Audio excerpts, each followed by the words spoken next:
Hello everyone. आप लोगों का स्वागत है आपके अपने यूट्यूब चैनल साइंस सेक्टर 2 में। तो कैसे हैं आप लोग? मैं आशा करता हूं कि आप स्वस्थ होंगे और सही तरीके से पढ़ाई कर रहे होंगे।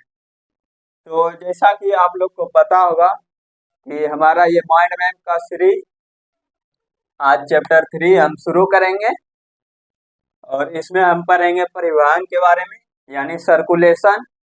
चैप्टर 1 में आप पढ़े पाचन के बारे में, जो कि भोजन को खाए और उसको पचाया, उसके बारे में पढ़े। चैप्टर 2 में आप पढ़े श्वसन के बारे में, जो कि पचे हुए भोजन से उसको एनर्जी में कन्वर्ट किया।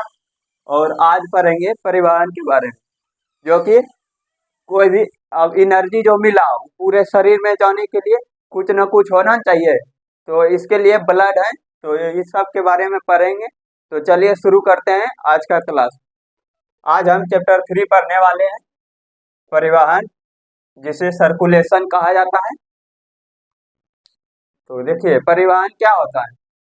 परिवहन अर्थात आप जैसे एक गांव का एग्जांपल समझिए कि कोई जाता है यहाँ से, जैसे भागलपुर गया या कितना भी दूरी गया, कोई भी चीज लेके, उसको क्या कहा जाता है कि हाँ भाई गाड़ी से गया, तो उसको क्या कहा जाता है? वाहन द्वारा परिवहन। अब इसी तरह शरीर में भी परिवहन होता है। परिवहन के लिए धमनी और शिरा होता है, जो कि रक्त वाहिनी है, यानी रक्त को ले जाने वाला।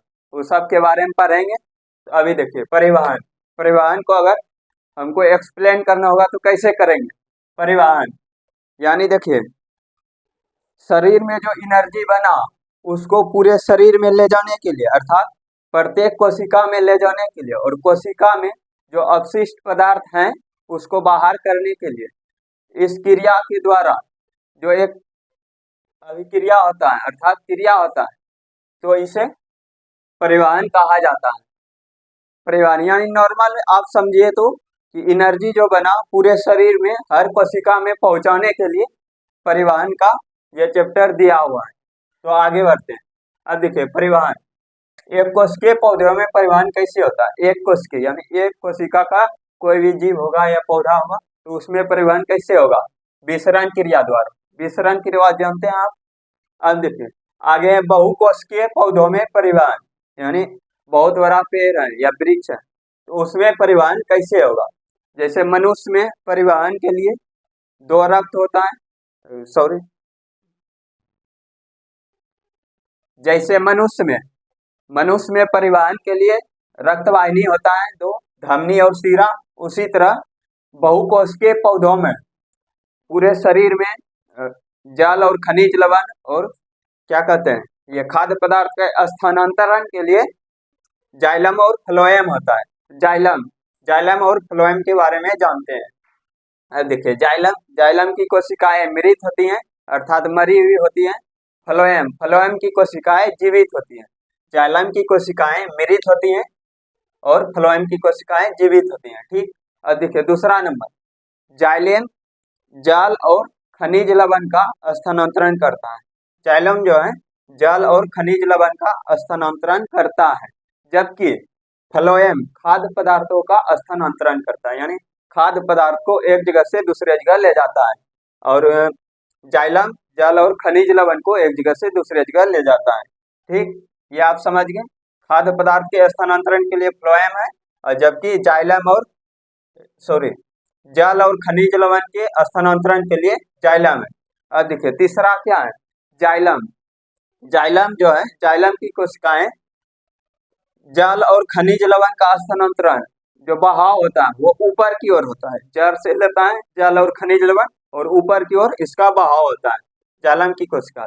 फ्लोएम में जब देखिए, फ्लोएम में क्या होता है? फ्लोएम में खाद्य पदार्थों का स्थानांतरण ऊपर की ओर भी होता है और नीचे की ओर भी होता है, अर्थात दोनों तरफ होता है। खाद्य पदार्थों का परिवहन ऊपर तथा नीचे दोनों तरफ होता है। यानी सिंपल भाषा में समझा जाए तो जाइलम की कोशिकाएं मृत, फ्लोएम की कोशिकाएं जीवित होती हैं। जाइलम जो है जल और खनिज लवण का स्थानांतरण करता है, जबकि फ्लोएम खाद्य पदार्थों का स्थानांतरण करता है।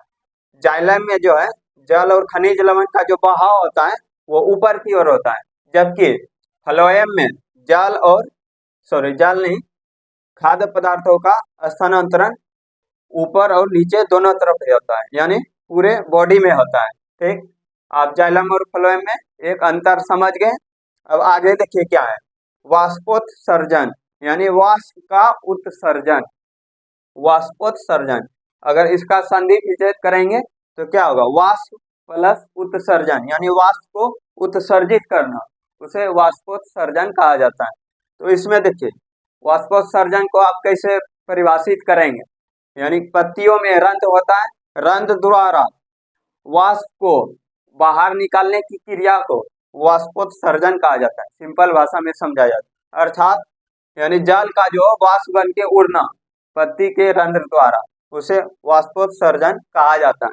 अब देखिए मरुस्थलीय क्षेत्रों में क्या होता है, वहां तो पेड़ बहुत कम होते हैं, वृक्ष सब छोटी छोटी झाड़ियां होती हैं, वहां क्या होता है, वहां कम हो वाष्पोत्सर्जन, उसके लिए पत्ती जो है कांटे का रूप ले लेती है, पत्ती जो है कांटे का रूप ले लेती है। ठीक, और तना जो है वो चपटा हो जाता है।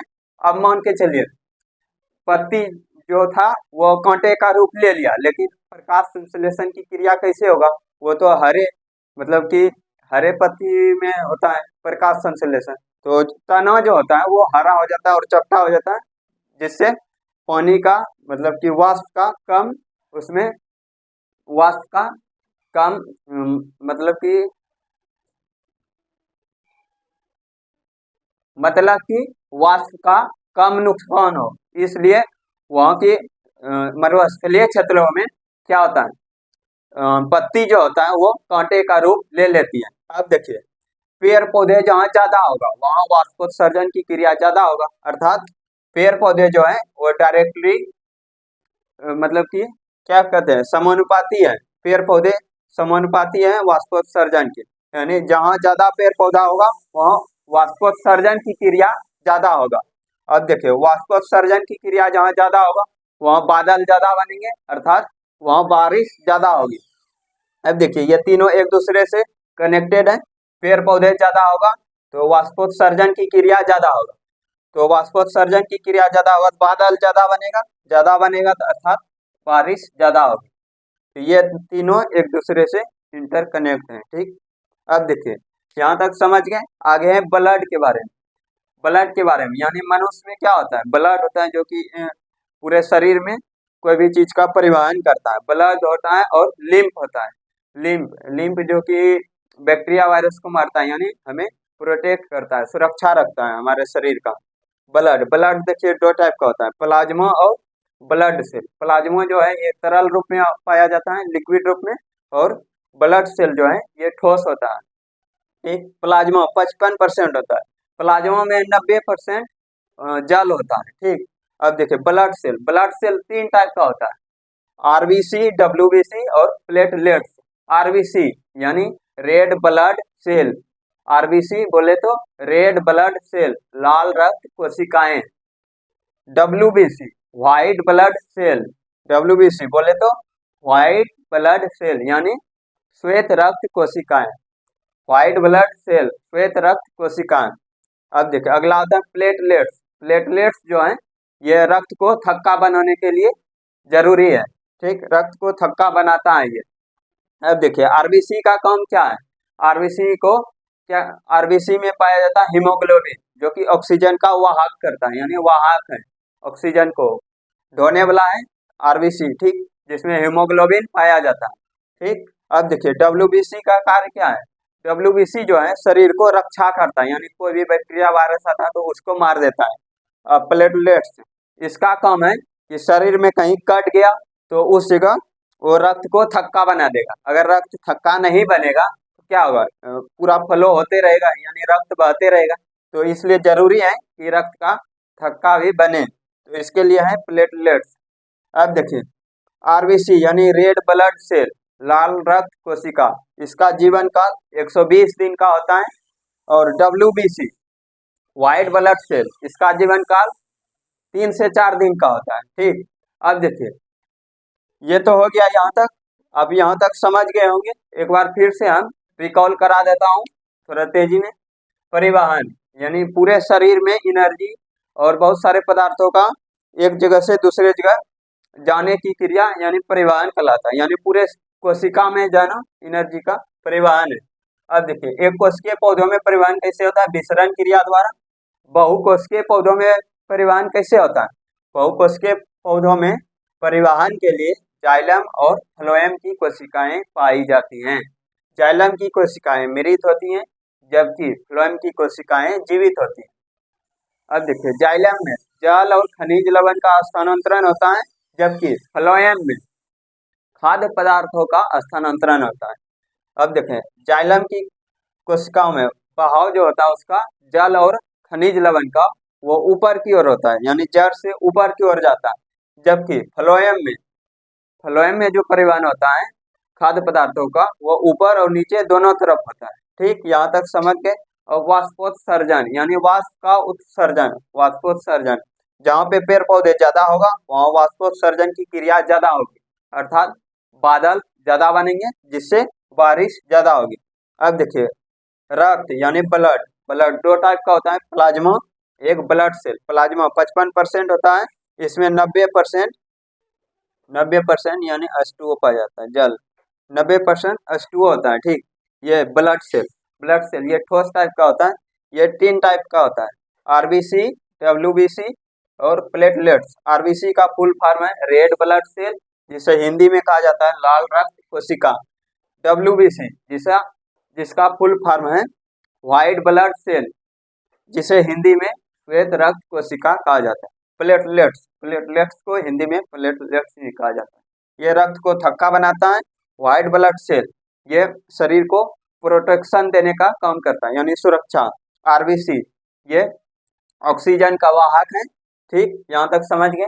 अब आगे देखिए, मानव का हृदय के बारे में पढ़ेंगे। अब हृदय एक बहुत शरीर का मानव शरीर का एक सेंसिटिव ऑर्गन है, यानी बहुत ही सेंसिटिव ऑर्गन है। ठीक, अब देखते होंगे सोशल मीडिया पे कोई भी अगर बहुत क्लोजली फ्रेंड है तो उसको हार्ट का मतलब कि वो संकेत भेजता है। वो क्या है? आखिर बहुत क्लोजली मतलब उससे रिश्ता दिखाता है, हार्ट। ठीक, हार्ट के बारे में पढ़ेंगे।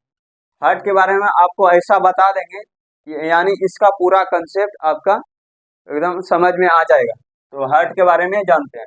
हार्ट के बारे में जानने से पहले आप जान लीजिए रक्त वाहिनी, यानी रक्त को पूरे शरीर में जो ले जाएगा वो कैसे कौन कौन ले जाएगा? रक्त वाहिनी, यानी रक्त को वाहन करने वाला यानी ढोने वाला, उसे ही रक्त वाहिनी कहा जाता है। रक्त वाहिनी 2 टाइप का होता है, धमनी और सीरा।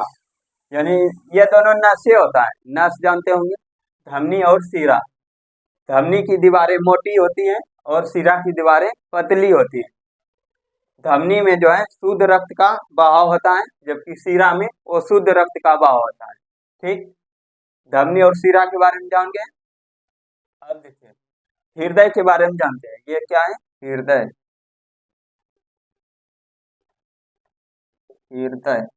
ठीक, हृदय के बारे में जानते हैं। हृदय जो है 4 चेम्बर में बटा होता है, यानी 4 दरवाजा होता है, ऐसा समझिए। इसमें 4 दरवाजा है, 1 2 3 4। ठीक, अब देखिए फर्स्ट इसको कहा जाता है दायां अलिंद। दायां टाइप है, दायां तरफ है तो दायां अलिंद कहा जाता है। नीचे वाले को दायां निलय। अब देखिए इधर बायां हुआ, इधर इसको कहा जाता है बायां अलिंद। ठीक, अब इसके नीचे वाले को बायां निलय। ये 4 भागों में बटा रहता है, दायां अलिंद, दायां निलय, बायां अलिंद, बायां निलय, 4 भाग में बटा हुआ है। अब देखिए इसका काम कैसे होता है। देखिए सबसे पहले ब्लड कहाँ से कहाँ जाता है? शुद्ध रक्त का जो फ्लो होता है पूरे शरीर में यह बायां निलय से होता है।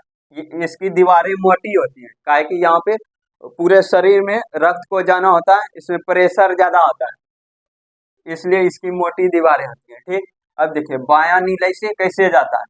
बायां नीलय में शुद्ध रक्त है, शुद्ध रक्त पूरे शरीर में जाना है तो बायां नीलय से कैसे जाएगा? पहले जाएगा महाधमनी, यानी मोटी धमनी होगी, उसकी नसें मोटी होगी तो महाधमनी में गया पहले रक्त। महाधमनी से बहुत सारा ब्रांच आया, यानी पूरे शरीर में फिर बहुत सारे भागों में बटा, उसे कहा जाता है धमनी। यानी महाधमनी से छोटी जो होगी उसे धमनी कहा जाता है। धमनी भी बहुत सारे यानी छोटे छोटे अंग में बढ़ गया, बहुत सारे डिवाइड हो गया, इसे कहा जाता है छोटी धमनी। यानी महाधमनी से छोटी हुआ छोटी धमनी, और धमनी से भी बहुत सारे भागों में बटा जो, उसे कहा जाता है छोटी धमनी। समझ गए? यहाँ से शुद्ध रक्त का फ्लो हुआ बायां नीले से, तो पहले महाधमनी में गया, महाधमनी से फिर बहुत सारे भागों में बटा, वहां से धमनी में गया, धमनी से फिर और सारे भागों में बटा, और अंततः जाके छोटी धमनी से पूरे शरीर में गया। अब देखिए, पूरे शरीर में जाने के लिए इसे केशिका कहा जाता है। केशिका यानी धमनी और शिरा यानी दोनों नसें यहाँ पाया जाता है। यानी शुद्ध रक्त भी होता है और शुद्ध रक्त भी होता है, इसे केशिका कहा जाता है। ठीक, पूरे शरीर में चला गया। अब देखिए, यहाँ शुद्ध रक्त पहुंच गया, यानी ऑक्सीजन। शुद्ध रक्त बोलने का मतलब है कि इसमें ऑक्सीजन है। यानी ऑक्सीजन कौन मतलब कि ढोता है, यानी उसका वाहक कौन है? हीमोग्लोबिन, यानी जो जिसके कारण ब्लड लाल दिखता है। ठीक, अब देखिए, केशिका में पहुंच गया, यहाँ शुद्ध रक्त मिल गया, वहां जो अब अपशिष्ट बचा है यानी कार्बन डाइऑक्साइड और भी गैसें, उसको अब बाहर किया, तो वो कौन करेगा? यहाँ सबसे छोटी नसें होगी, यानी छोटी शिरा। शिरा में बताए यहाँ वो शुद्ध रक्त होता है, जबकि धमनी शुद्ध रक्त होता है। धमनी यहाँ से अभी शुद्ध रक्त आ रहा था, यहाँ अब वो शुद्ध रक्त आएगा। ठीक, वो शुद्ध रक्त आ गया यहाँ। अब देखिए, छोटी शिरा से थोड़ा ऊपर गया, शिरा में पहुंचा, शिरा से फिर महाशिरा में गया, महाशिरा तक आ गया। ठीक, अब देखिए, महाशिरा से कहाँ जाएगा? ये महाशिरा से जाता है दायां अलिंद, यानी यहाँ ऊपर आता है दायां अलिंद। महाशिरा से पूरे जितने भी वो शुद्ध रक्त था वो पूरे दायां अलिंद में आ गया। दायां अलिंद से यहाँ मतलब क्या कहते हैं, एक दरवाजा टाइप का होता है, मतलब कि नीचे रक्त आता है, बंद हो जाता है, फिर एक ढक्कन टाइप का समझे तो। यहाँ से फिर ये तीसरे में आएगा, यानी दायां नीले में।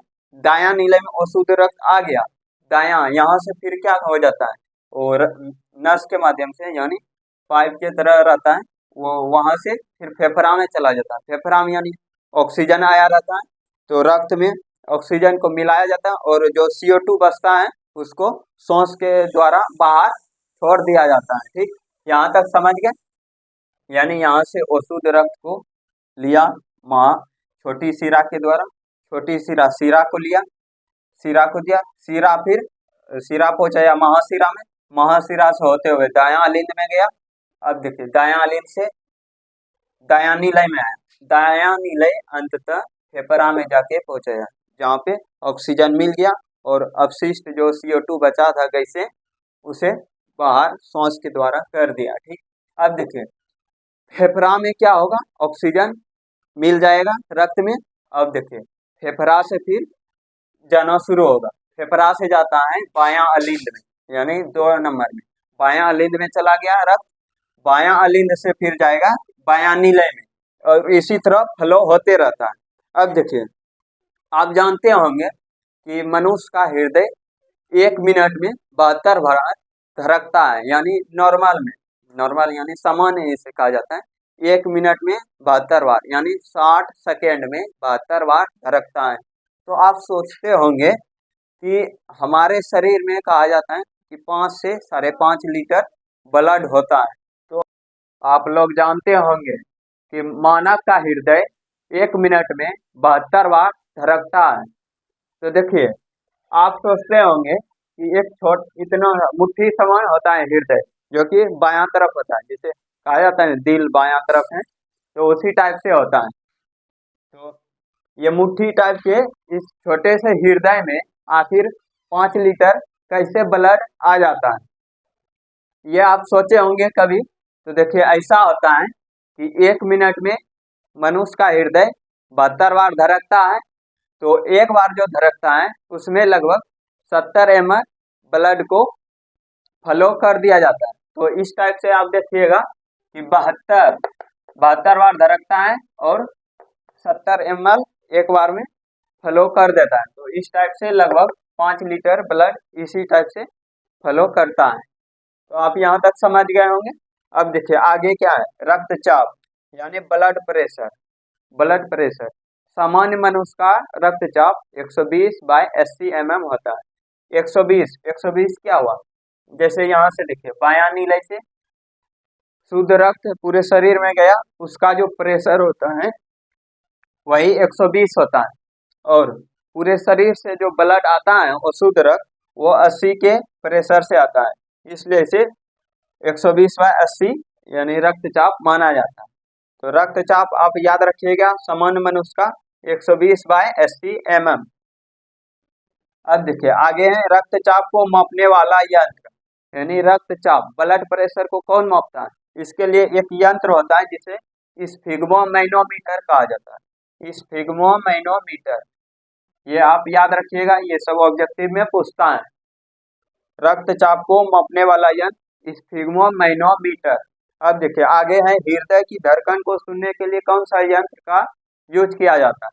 हृदय की धड़कन, इसको सुनने के लिए स्टेथोस्कोप का यूज किया जाता है। स्टेथोस्कोप जिसे आला कहता है, आप लोग जानते होंगे डॉक्टर जो रखते हैं गले पर आला जो कि कान में लगा के हृदय की धड़कन को सुनते हैं, उसे स्टेथोस्कोप कहा जाता है। हृदय की धड़कन को सुनने के लिए स्टेथोस्कोप का यूज किया जाता है।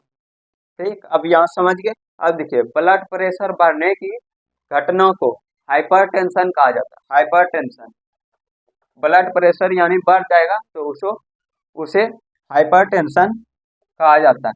अब देखिए ब्लड प्रेशर घटने की क्रिया को हाइपोटेंशन कहा जाता है, ये याद रखिएगा, ऑब्जेक्टिव इंपॉर्टेंट है। ब्लड प्रेशर बढ़ने की घटना को हाइपरटेंशन, जबकि ब्लड प्रेशर घटने की क्रिया को हाइपोटेंशन कहा जाता है। एक बार हम शॉर्ट में रिकॉल करा देते हैं। देखिए रक्तवाहिनी यानी रक्त को ढोने वाला दो टाइप से होता है, धमनी शिरा। धमनी में शुद्ध रक्त जाता है और शिरा में अशुद्ध रक्त। अब देखिए मानव का हृदय 4 चेम्बर में बटा होता है, 4 चेम्बर, 4 दरवाजा में। अब देखिए फेफड़ा से शुद्ध रक्त आता है बायां अलिंद में, बायां अलिंद से आता है बायां नीले में, बायां नीले से पंप कर दिया जाता है पूरे शरीर में ब्लड को महाधमनी के थ्रू। महाधमनी से धमनी में जाता है, धमनी फिर बढ़ता है छोटी धमनी, छोटी धमनी से अंततः केशिका में जाता है, जहाँ दोनों टाइप का ये धमनी और शिरा दोनों टाइप का नस होता है। यहाँ से फिर ऑक्सीजन यानी कोशिका को दे दिया जाता है यानी शुद्ध रक्त, और यहाँ से जो CO2 बचता है अपशिष्ट पदार्थ उसे अशुद्ध रक्त के माध्यम से छोटी शिरा से होते हुए फिर शिरा में भेजा जाता है। शिरा से ऐसे होते हुए महाशिरा से होते हुए अंततः जाता है दायां अलिंद में, दायां अलिंद से फिर दायां नीले में आता है और इसी तरह से फिर फेफड़ा में चला जाता है रक्त शुद्ध होने के लिए। तो आप समझ गए होंगे, हम इस छोटे से वीडियो में पूरे चैप्टर का कंसेप्ट देने का प्रयास किए हैं, और इस छोटे से वीडियो में हम इस पूरे चैप्टर का कंसेप्ट दिए हैं। तो अब इससे रिलेटेड कुछ क्वेश्चन कर लेते हैं जो कि बहुत ही इम्पोर्टेंट है। तो कुछ क्वेश्चन करते हैं, चलिए अब कुछ क्वेश्चन कर लेते हैं चैप्टर 3 का। ये सब प्रीवियस ईयर में पूछा गया क्वेश्चन है। अब देखिए पहला क्वेश्चन क्या है, जाइलम और फ्लोएम में अंतर बताइए। जाइलम और फ्लोएम में अंतर बताना है, तो आपको बताए भी थे जाइलम और फ्लोएम में अंतर। देखिए अंतर वाला क्वेश्चन जब भी आएगा इसी टाइप से आपको लिखना है। एक टाइप लिखना है जाइलम और एक तरफ फ्लोएम, नंबर 1 देना है 2 3, मतलब जितना आप इसमें अंतर लिखिएगा उतना आप इसमें नंबर बैठा दीजिएगा। अब देखिए आप इसको कैसे लिखिएगा, नंबर 1 में लिखिएगा कि जाइलम की कोशिकाएं मृत होती हैं जबकि फ्लोएम की कोशिकाएं जीवित होती हैं। 2 नंबर में लिखिएगा कि जाइलम जल और खनिज लवण का स्थानांतरण करता है जबकि फ्लोएम में लिखिएगा यह खाद्य पदार्थों का स्थानांतरण करता है। ठीक, अब देखिए तीसरा लिखिएगा जाइलम में कि यह क्या करता है, जल और खनिज लवण का स्थानांतरण ऊपर की ओर करता है यानी बहाव, और जबकि फ्लोएम में खाद्य पदार्थों का स्थानांतरण ऊपर की ओर और नीचे की ओर दोनों तरफ होता है। इस टाइप से आप लिख दीजिएगा ये क्वेश्चन आप अपने से बनाने का प्रयास कीजिए, आपको बता ही दिए हैं सब कुछ। ठीक, अब देखिए दूसरा क्वेश्चन क्या है, दूसरा क्वेश्चन है रक्त के 2 कार्य बताएं, मतलब रक्त का कार्य क्या है। तो ऐसा लिखिएगा रक्त के 2 कार्य निम्नलिखित हैं। उसके बाद नंबर 1 दीजिएगा कि रक्त जो है ऑक्सीजन का फ्लो करता है पूरे शरीर में और कार्बन डाइऑक्साइड को निष्कासित करता है यानी बाहर करता है। दूसरा लिखिएगा, रक्त थक्का बनाने में सहायक होता है। दूसरा लिख दीजिएगा। तीसरा लिखिएगा, रक्त जो है बॉडी का टेम्परेचर को मेंटेन करता है। ठीक, इस टाइप से लिख दीजिएगा। अब देखिए अगला क्वेश्चन है, धमनी और शिरा में अंतर लिखिए। धमनी और शिरा बताए थे, धमनी में शुद्ध रक्त फ्लो होता है जबकि शिरा में वो शुद्ध रक्त। आपको अंतर जब भी पूछेगा इसी टाइप से लिखना है, ऐसे बॉक्स बनाना है, एक तरफ लिखना है धमनी, ठीक, एक तरफ लिखना है शिरा। धमनी लिख दिए, शिरा नंबर 1 लिखिएगा, फिर 2 3, इस टाइप से लिख करके इसमें अंतर कर देना है। धमनी में लिखिएगा यह शुद्ध रक्त का फ्लो करता है जबकि शिरा यह अशुद्ध रक्त को मतलब हृदय की ओर ले जाता है। धमनी जो है यह हृदय से पूरे शरीर में रक्त को भेजता है जबकि शिरा पूरे अंग से रक्त को लेकर हृदय की ओर ले जाता है। अब देखिए धमनी की दीवारें मोटी होती हैं जबकि शिरा की दीवारें इसकी तुलना में पतली होती हैं। इस टाइप से लिख दीजिएगा धमनी और शिरा में अंतर। ये नॉर्मल क्वेश्चन है, दो नंबर में ऐसा क्वेश्चन पूछता है। ठीक, अब देखिए एक क्वेश्चन हम आप लोग के लिए छोड़े हैं, आपको ये कमेंट सेक्शन में बताना है इसका आंसर क्या होगा। खून की कमी से कौन सा रोग होता है? ए में है मधुमेह, बी में है पीलिया, सी में है एनीमिया और डी में है डायरिया। आपको बताना है कमेंट सेक्शन में। तो इस तरह से ये चैप्टर 3 कंप्लीट हुआ। हम इस छोटे से वीडियो में पूरा कंसेप्ट देने का प्रयास किए हैं और क्वेश्चन भी कराए हैं। तो आपको बता दूं, अगर आपका कोई डाउट हो या किसी भी तरह का कोई समस्या हो तो आप कमेंट सेक्शन में पूछ सकते हैं। तो मिलते हैं नेक्स्ट वीडियो में। धन्यवाद।